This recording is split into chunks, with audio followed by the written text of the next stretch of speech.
Welcome to Planet Poet Words in Space. I'm your host, Sharon Israel, and it's my pleasure to welcome Hudson Valley poet Lisa St. John to the show. We'll discuss Lisa's book, Swallowing Stones, and her life as a poet. Poet at large, Pamela Manché Pearce, will appear later in the show. Hi, Lisa. Hello. Thanks so much for having me, Thank Sharon. you for appearing on the show. Usually I start with the poet's bio, and I'll do that now. So I'm going to read for everybody your bio, Lisa. Lisa St. John is a writer living in upstate New York. She is the author of two poetry books, Ponderings, Finishing Line Press, and Swallowing Stones, Kelsey Books. Lisa is a Best of the Net and Pushcart Prize nominee for her poem War is a Human Child, published in Poetry Distillery. Her work has also appeared in Two Elizabeths, New Verse News, The Poet's Billow, The Ekphrastic Review, The Orchard's Poetry Journal, Light, and Entropy magazine. Lisa believes that art is hope and that there is beauty in possibility. She is currently working on a memoir. That's beautiful. I love the way that bio ends, Lisa. Thank you. So, Lisa, let's get started with you reading two poems, if you'd like, one after another that I find very related. Okay. And Peter Pan's Madrigal and the Suitcase. So, if you want to introduce them or just start reading them, what would you like to do? Okay. Peter Pan's Madrigal, the whole book Swallowing Stones is basically my a mini memoir, I guess, in poetry of my husband, losing my husband to cancer and coming out of it and etc. And so this is from the first part of the book. And he was such a Peter Pan. He was a traveler and he loved life and he always wanted to play. And so I always thought of him as a Peter Pan. And so when I saw, um, I like to write in different forms, and I saw the madrigal form, and I've tweaked it a little bit, but I thought it would be fun. Peter Pan's Madrigal. You were never meant to stay rooted to the ground, or even to one country, let alone this plane. You had a Peter Pan shadow with a luggage tag attached. Grateful that you taught me, finally, how to play. Our story became one of life untamed. You were never meant to stay, rooted to the ground or even to one country, let alone this plane. Nothing you can give me has been taken away, but nothing you have given me will ever be the same. I know by some magic moving against the grain that you were never meant to stay rooted to the ground or even to one country, let alone this plane. You had a Peter Pan shadow with a luggage tag attached. Hmm, so poignant. That's Lisa St. John reading her poem, Peter Pan's Madrigal. Could you just explain briefly what a madrigal form is? Sure, it is, it differs. There's, as you could probably hear, different repeating lines Yes, yes. and repeating rhyme scheme. Stay, play, away, etc. So it's different now because it's a really old form and a lot of people use it. It was a short lyrical poem, sometimes for multiple voices to Hmm. be heard or sung. But it's Like a basically, musical madrigal. Yeah. yeah, it's basically a tercet, a three line, and then a quatrain, a four line, and then a six line stanza, with a certain rhyme attached. But people play with it in different ways now, like it was that way back in the day, but now it's a little more free. Mm. So the lines really meld beautifully together with the internal vowels and yeah, it is very song-like. So how, Lisa, I'm so sorry for your loss. How do you approach grief in a poem? It's almost impossible not to. Um, Lately, I heard a poet, Dorian Lux, say that grief Grief is a form of love. If we're grieving for this country, this state of affairs, this lost husband, et cetera, we wouldn't know. So grief is a form of love. And I think that it just comes into the poetry naturally. Like it just wants to be there. I can sit and write and say, I want to write a song about a suitcase, right? Or a poem about a suitcase, and then all of a sudden, there he is, you know, Kent, my late husband. Yeah, Dorian Lux is a very interesting poet. Um, that grief is love. And now, would you read The Suitcase? Okay. I shouldn't say that. This is free verse, the suitcase. It rolls toward me across the old floor, as if to say, take me. I know where everything goes, how it all fits. Rolled up dresses, sandals for beach, sandals for walking, and a book I haven't read but meant to a long time ago. My hair won't tolerate a brush, so I don't bring one, just in case you've forgotten yours. You made a game of overpacking, but if I've used everything I brought, it's a win.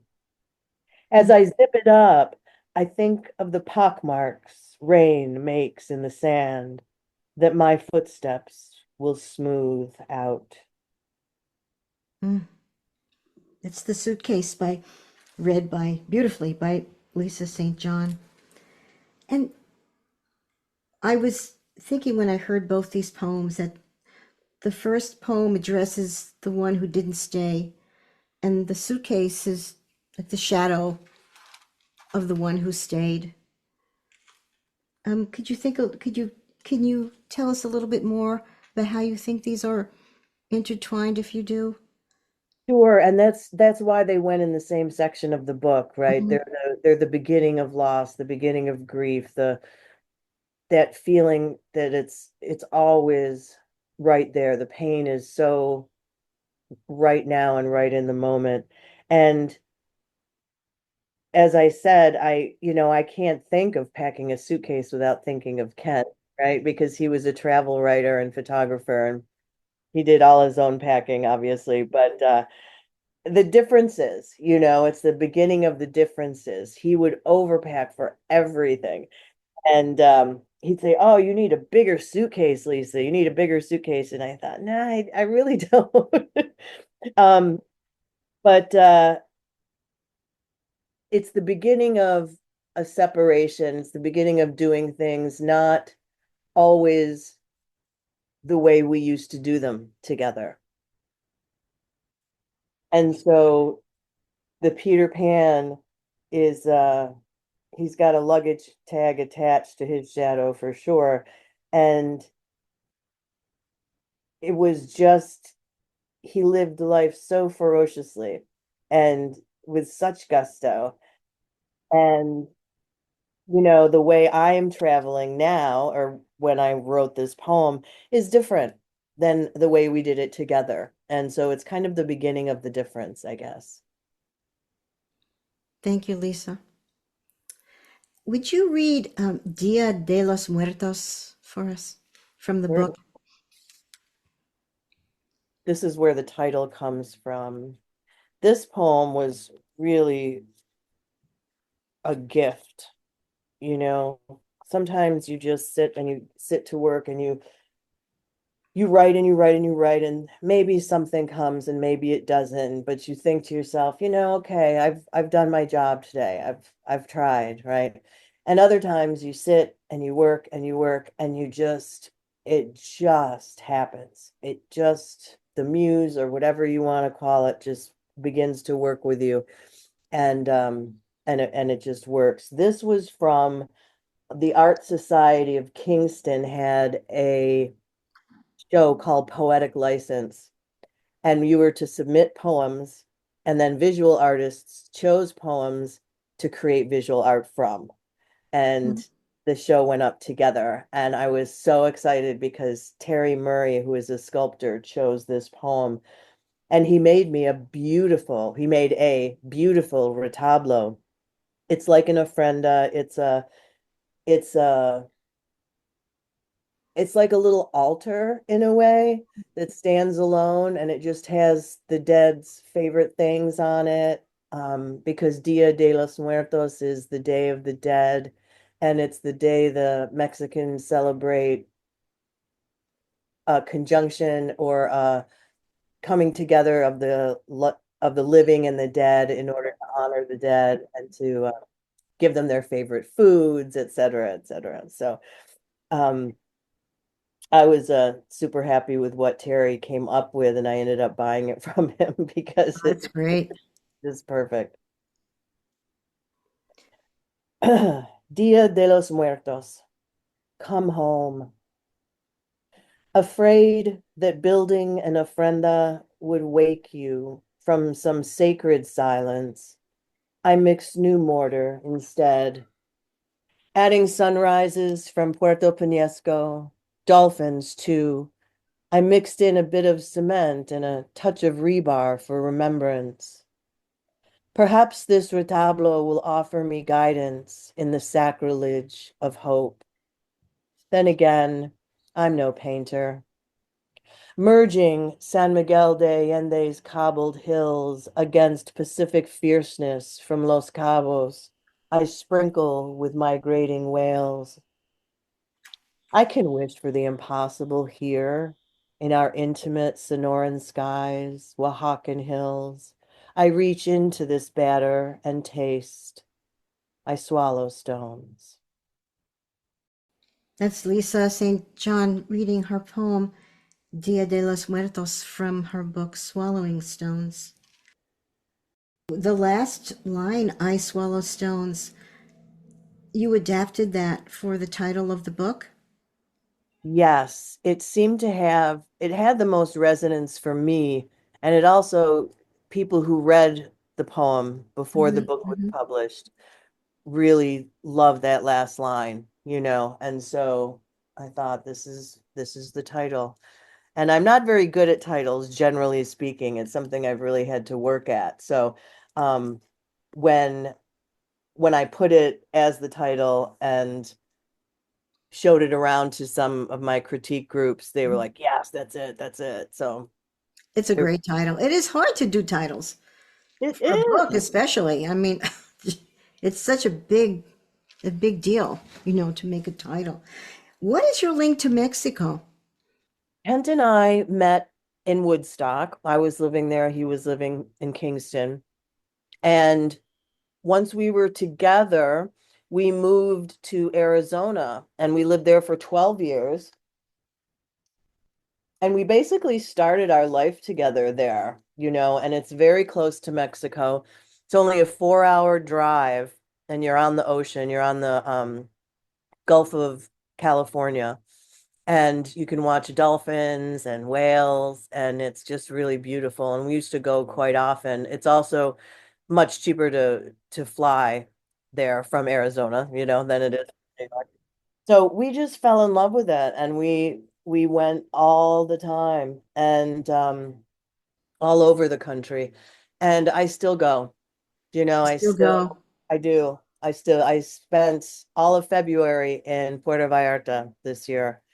And Oh, lovely. when Kent first died, wanted I felt the need to go back to Mexico because it was such a connection for us, but I didn't want to go someplace that we had already gone Mhm, together, mhm, you mhm. know.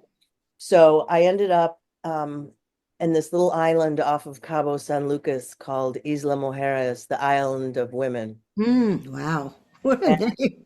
right? That's And then incredible. it's a beautiful, beautiful place. And I ended up going back there almost every year since. I've broadened my scope now, but I still feel really close to him near the ocean. I feel really close to him in when I'm in Mexico. That's a wonderful way to connect. And it sounds like you've made peace with all the very strong memories too. That's an interesting way to phrase it, Sharon. I like that a lot. Made peace with. That's a beautiful phrase because there are some really unbeautiful phrases to sound like E. Cummings about moving on or getting over something, et cetera, et cetera. So making peace with is a beautiful phrase. And I will say that I'm making peace with my grief for sure. And that's the title of the memoir is The Dead Folder, My Truce with Grief. Wow. The dead folder. We'll talk more about that later. But it's a folder. It means everything's still there. Mhm. It's just placed differently or perhaps compartmentalized a little. I don't presume. I'll ask you later. Okay. Lisa, would you read another poem from the book called Topology? And Yes. could you explain what the word is? Sure. Topology is, it has come to mean, in layperson's terms, a map, a topographic study of a particular place. So it's like a map, but it's also a extremely complicated mathematical theory that I do not pretend to understand. But it's something to do with how shapes don't stay the same. So it's not topography. It's different. Topology. Oh, never. That's wonderful. How shapes morph. How fabulous. And it is what's considered a haibun, which is a prose poem, Hmm, hmm. basically, followed by a haiku. Right, right. So please read topology for us. Topology. First, the bedroom where you died. I sleep on the couch downstairs instead of a hotel because that's what you would do. And now I need to figure out what I would do, but I still can't make big decisions like light fixtures or closets. White walls, please. Space to hang his art. The other rooms upstairs? Sure, might as well. Knock down the walls and see what's there. I buy the Mexican tile for the new bathroom, made full by a shower. I order the Talavera sink because you would love it. Love it like our desert days in spaces open and western wild. I straddled the past with the now because the future isn't visible yet. I know it will go on without me. The building does. Insulation, drywall, flooring, windows new and tight to let only light in, not cold. No breeze, like hospital rooms, all the hospital rooms. So I open them wide, wide enough for you to get in if you need to, my Peter Pan. The house grows, home shrinks from your death, a point in space, habitat only. Wow. That's so, I'm so touched by that poem. Thank Wide you. windows wide enough if you want to get inside. Uh, and the future is invisible. I like how you make the future an entity that's invisible. It Yes. becomes much less abstract that way when you talk about the future, to me, It's anyway. true. And when you're grieving, when you're going through loss, you need as many tangible things as you can because abstractions just don't apply. They're just too difficult to hang on to. And this comes towards the end of the book where I am again making peace with how to live my life. And this has to deal with I've renovated every room in the house practically. Mm, He died. So little by little just changing. changing everything, but also looking around and thinking, would he like this? Yeah, yeah, he would. He'd like this, and that veered a lot of my decisions. When we moved back to upstate New York from Arizona, I was still teaching high school and our son was still in high school. And so we knew we were moving back, but we didn't have a house yet. And so he came alone looking and found this perfect house in Cottikill. It's in between Stone Ridge and High Falls, like right in the middle of Kingston and New Paltz, in between, rather. And uh, and I said, if you love it, I'll love it. And the guy we bought it from stayed and made a visit to when I got here and my son got here, and he said, I have to meet this woman who just bought a house sight unseen. Oh my, that's pretty unusual. And I said, we're that close, if I knew if he loved it, I would Yes. love it. And I do, and I did, Mm.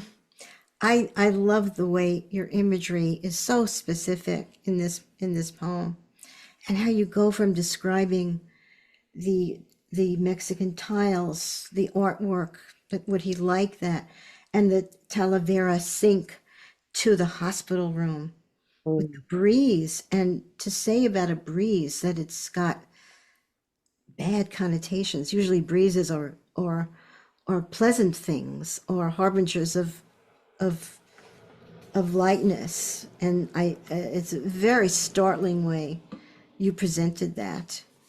Could you tell me what's a Talavera sink? Aloe vera is a type of pottery um, Ah, in Mexico. And if you close your eyes and think of a Mexican pot, of a vase or bowl or any kind, you almost always think of the Talavera. It's very okay. blue and yellow and bright Mhm, oranges. mhm. It's a specific style. Thank you, Lisa. Lisa, do you write when you're in Mexico? Is it easier to write in Mexico or in the Hudson Valley? Interesting question. I think that the answer to that is that, being a creative, as there's three pieces, right? There's living the life, enjoying and taking in experience, right? And then there's the writing about it, the creating. And then there's the publishing and the selling and the getting it out into the world. And Yes. so I thought, I thought that I was going to do a lot of writing this year, and I didn't. But I did a lot of taking in. That's just as important. I mean, a writer needs to sit and think, or not think, feel. Exactly, exactly. And now I'll look through the pictures and I'll think, oh man, that's what I wanted to write about, that Oh, particular color. Or so I'll take pictures that, aren't necessarily of the people I'm with or a landmark, but a certain shadow, on a rose of thorns or something like that. And then it brings me right back to that moment. to that moment. I always think I'm just musing here. We're all exiles, sort of. Mm, Writers are exiles, like Beckett or Joyce. You have to mhm. leave a place sometimes in order to write about it. Come Yes. back and forth. And I think that's, that's very interesting. This has been so great. Well, to be continued, Lisa. You're listening to Planet Poet Words in Space on WIOX Community Radio. I'm your host, Sharon Israel, and I'm here with Hudson Valley poet Lisa St. John. And now, our poet at large, Pamela Manché Pearce, will join us. Pamela is a Pushcart Prize nominee, poet, and visual artist, and she's recently had several of her Skin Hunger series collages included in an event at the Duro Center, New York City, marking COVID's 5th anniversary. Hi, Pamela. Hello, Lisa. Hello, Sharon. I'm so Hi. happy to be here today. Hi. Lisa, I have to say that you absolutely nailed it with the title of your book. I mean, I think it's one of those titles that really tells you what's in store. And it's a very visual image. It's just terrific. So I send you a big brava on that. Oh, thank you so much. Thank you. What am I going to talk about today? Well, I meditate every morning, and I do a guided meditation, which works very well for me. And I often think of it as listening to the radio. If I have a station that I like, I turn it on, and I don't know what song I'm going to get, but I know that I will probably like that song because it's a station that I enjoy. So I call this station WPMP. When I meditate, I don't know what I'm going to get, but I often get something. And sometimes it's very tangible. Sometimes it's, I think of a person that I haven't spoken with, and I call them or contact them, or I remember something that I forgot that's kind of buried deep in my unconscious.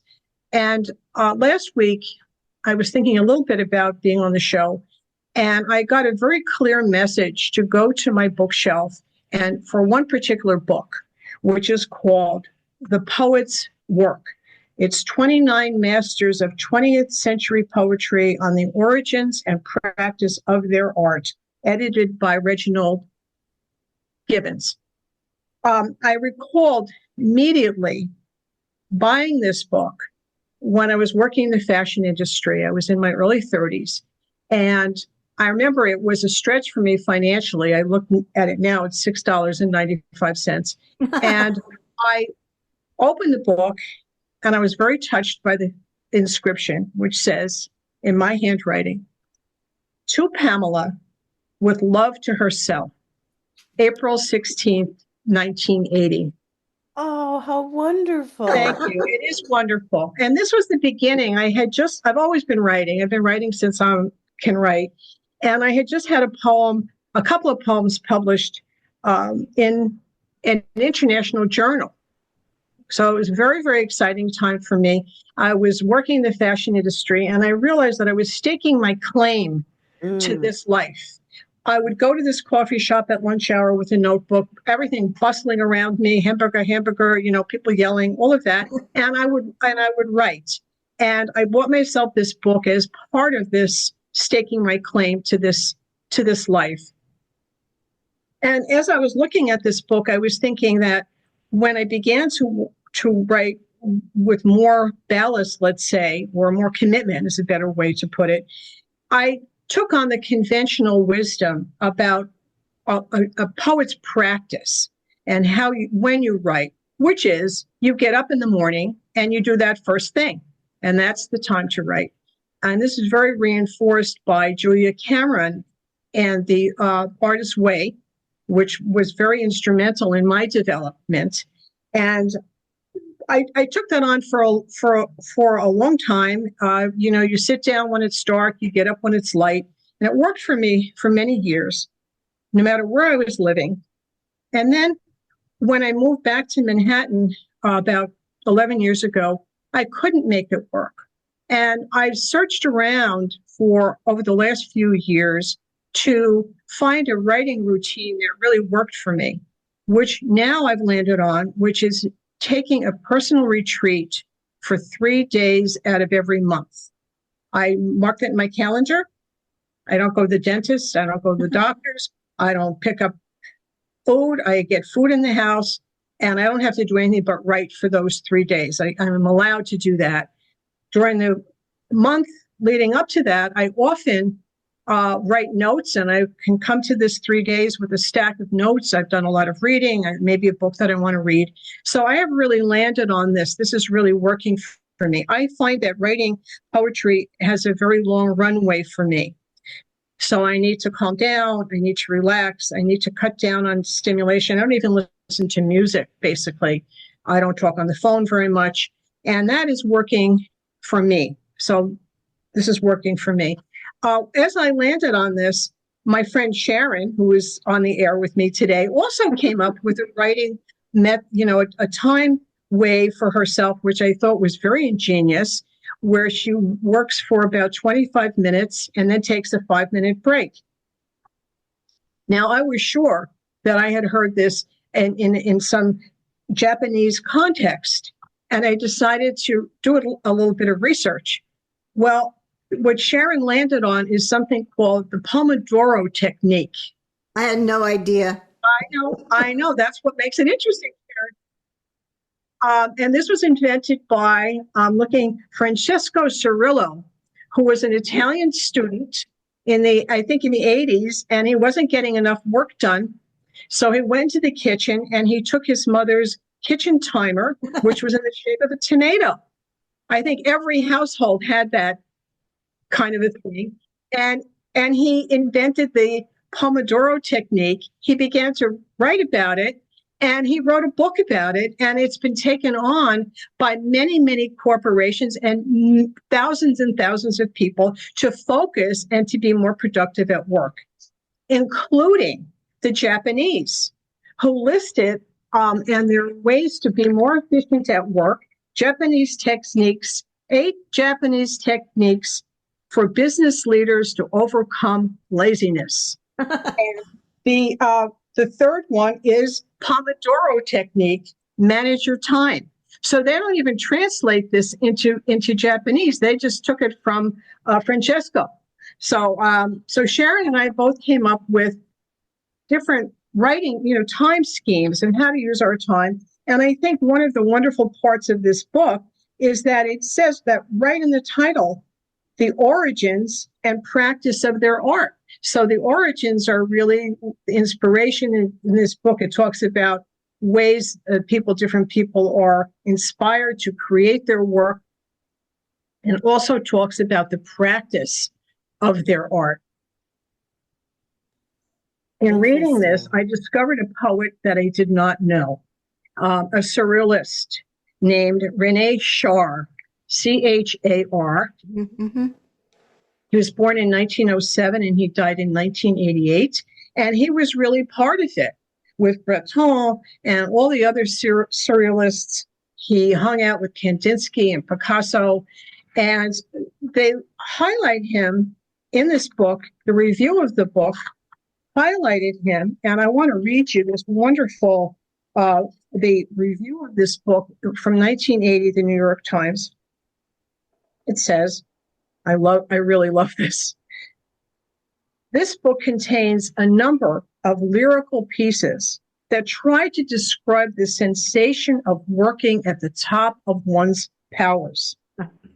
Among them, René Char conveying more concretely than I would have thought possible how composition can be at once laborious and practical, and a form of mystical exaltation. Whoa. So that's what we're trying to do when we come up with these schemes for how to be more focused and more productive. They quote him a couple of times in the book, and I'd like to read 2 of them. And you can feel the surrealist in him, and you can also feel somebody practically attacking their art or working their art in a practical way. The poet, by translating intention into an inspired act, by converting a cycle of illness into a cargo of resurrection, forces an oasis of cold through all the pores of the window pane of the dejection, thus creating the prism, a hydra of struggle, wonders, rigor, and deluge, with your lips for wisdom and my blood for an altarpiece. And I'll end with the last quote of his. To be a poet is to have an appetite for a certain anxiety, which, when tasted through the swirling sum of things existent or forefelt, causes, as the taste dies, joy. Oh, that's great, Pamela. Isn't it great? So I introduced you. Wow. If you don't know him, to love him. Do I have time to read a little poem of his, Sharon? I think I do. I have a few seconds. Sure. Okay. It's called The Window Pane, published in Poetry Magazine in 1957. The Window Pane. Pure rains awaited women. The face you wipe off of glass devoted to anguish is the face of a rebel.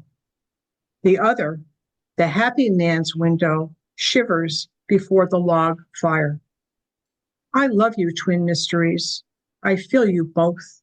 I have pain and I'm buoyant. Oh, that's great. Thank you. Very welcome. Thank That's you. wonderful. I always think it's not a poet or a writer is not lazy. They're just resistant to the work. And Well, they that's a that's whole a other holler segment that show. helps me push through the resistance. Yes. Pamela Manché Pearce, poet at large. Thank you so much, Pamela, Thank you. for sharing Now I that can enjoy. for us. Now I can sit back and enjoy myself.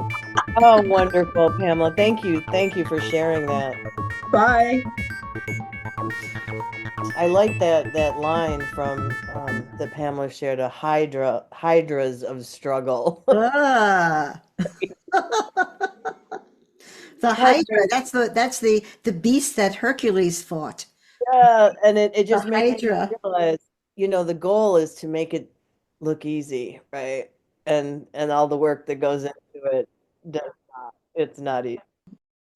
I wanted to ask you and to read a bit from your upcoming memoir and to discuss it with us.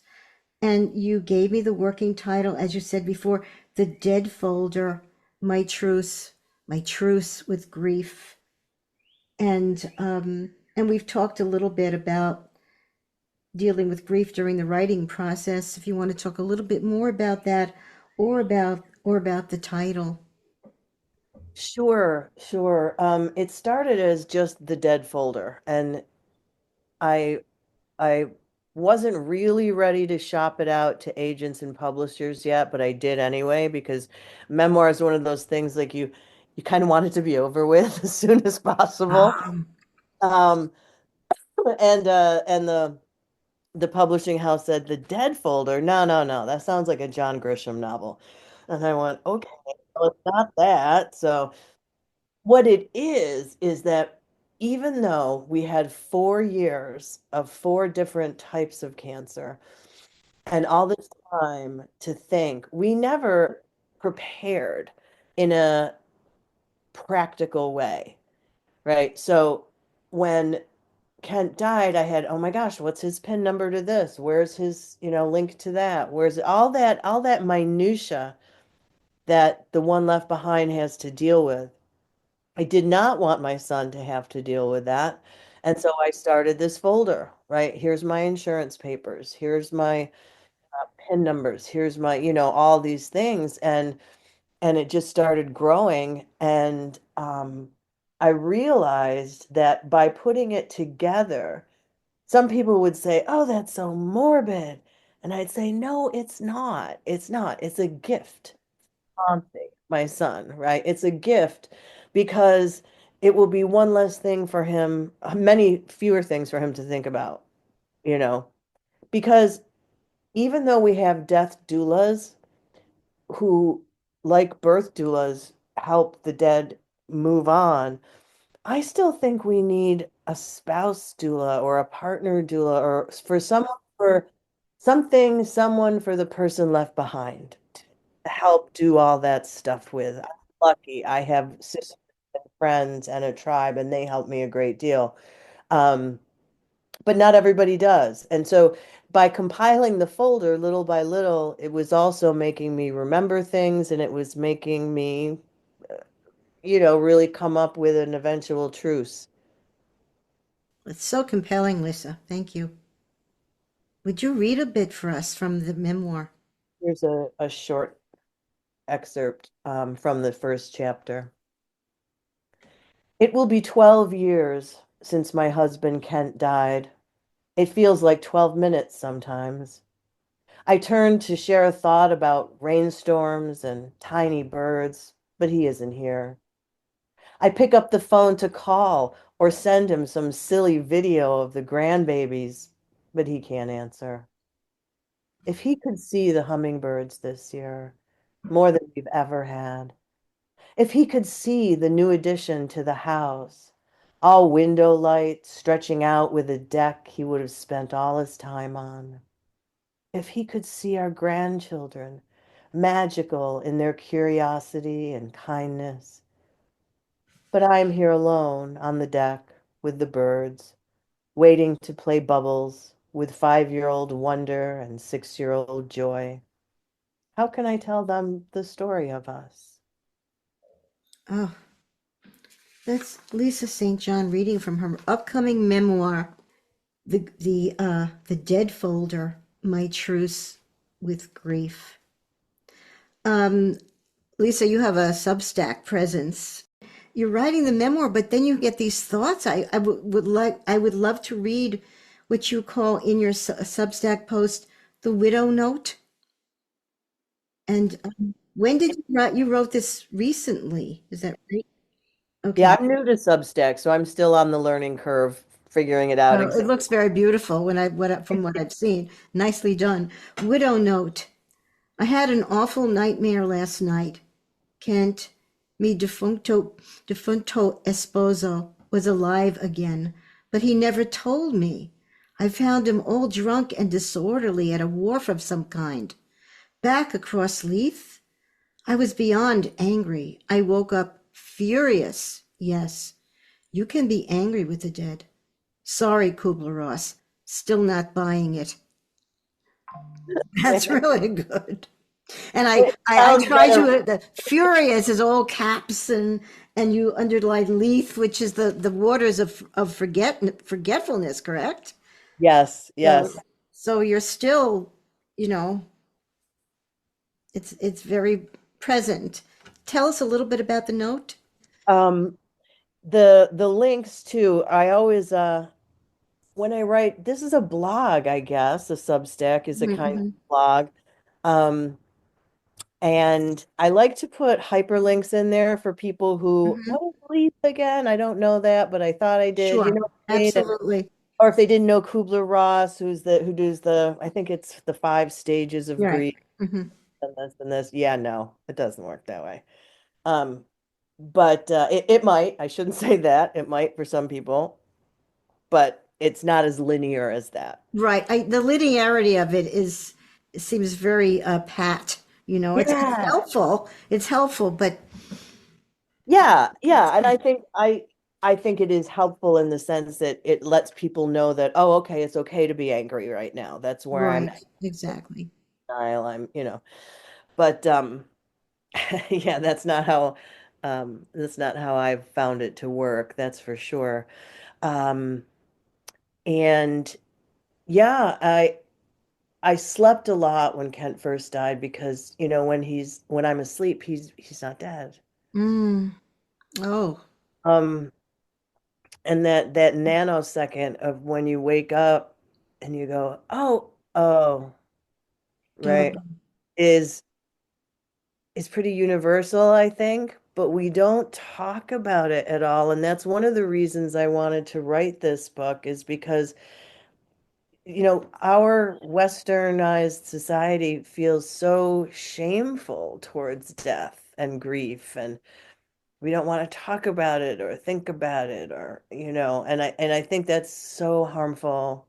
Um, and it's not at all good for anyone. So I'm hoping that we can open up some barriers. yes. I mean, well, your poem, "The Day of the Dead." I mean, the dead are always with us, Right. and America is deals with progress and sort of a capitalistic grief that doesn't go away. Has no part in this concept or this construct. Yeah, good point. You know. Um, Keep going, keep going, keep going, right? yeah, exactly. So why Substack? Could you tell us what it is for those of us who don't know Sure. and how you use it? Yes, I decided to switch to it because um, with all of this new technology, I was a high school English teacher for many years and I loved it and I still miss the kids. But one of the things that I really took to heart and brought into my classes was that idea that, um, you know, who said it? Was it Alvin Toffler who said, the illiterate will not be those who cannot read or write. The illiterate will be those who cannot learn, unlearn, and relearn. Ooh, mm, And that is how I taught my classes. And the idea where a kid would say, well, show me how to do this or that on WordPress or on Microsoft Word or on this or that. I'm like, we have to figure it out. You have to figure it out on your own because it's going to change tomorrow. It's going to, Right, everything's going to right. change. So with all these different things happening, there's blogs, there's websites, there's this, that, and the other. Substack is the newest rage. And I think that I'm choosing it. It is both a blog and a newsletter.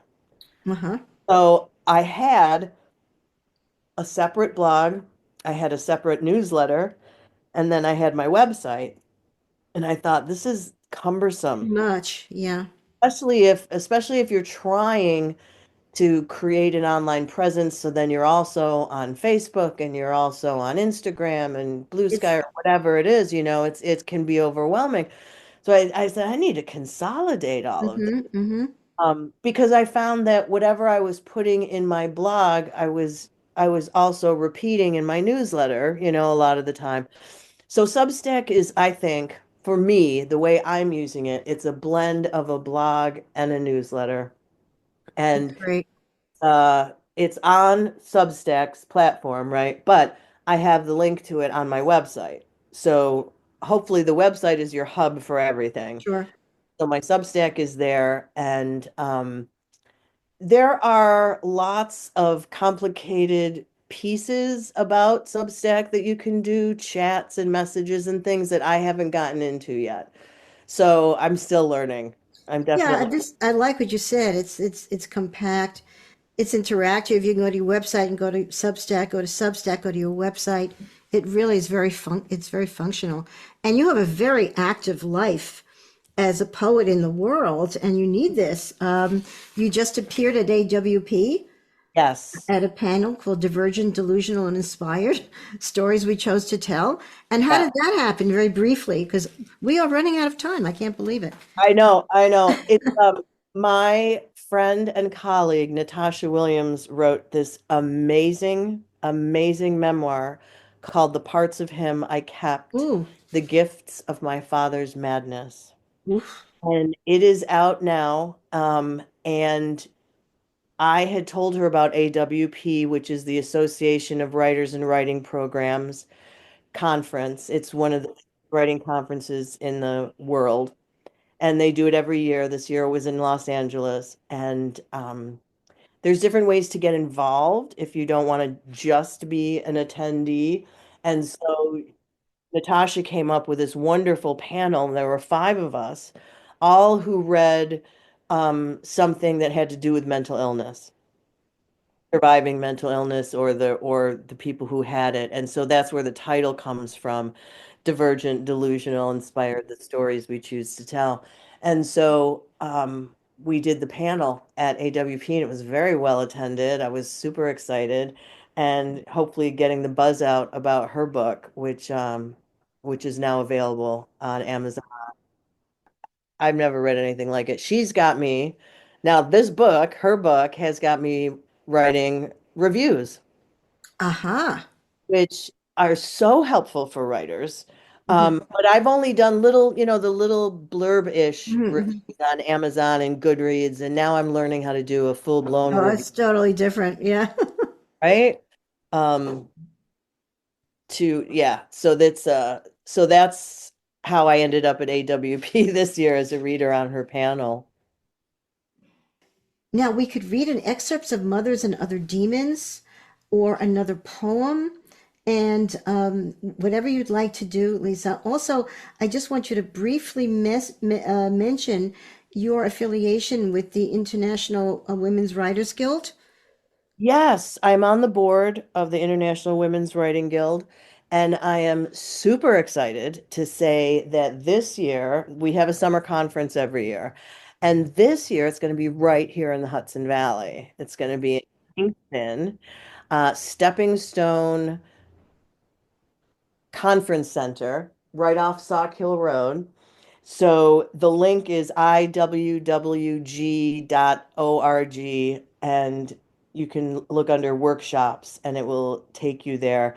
So we've got all kinds of workshops with poets, with memoirists, with deep dives, with photography. So I'm really hoping that we get a lot of female writers from the Hudson Valley at it this year. I when I went on a sabbatical from teaching in 2017, 2018, I went to my first summer conference with IWWG, and I couldn't believe how supportive it was. It was amazing.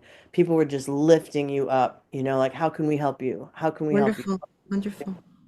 Yeah, So I've been with them ever since. So I'm really excited about that. great. So, Lisa, would you also, before I want you to end with a poem or an excerpt, whatever you'd like, but I would love you to give us your links to your website and your Substack, whatever you'd like to do. So if Absolutely. people want more information about you, they can do that. All right.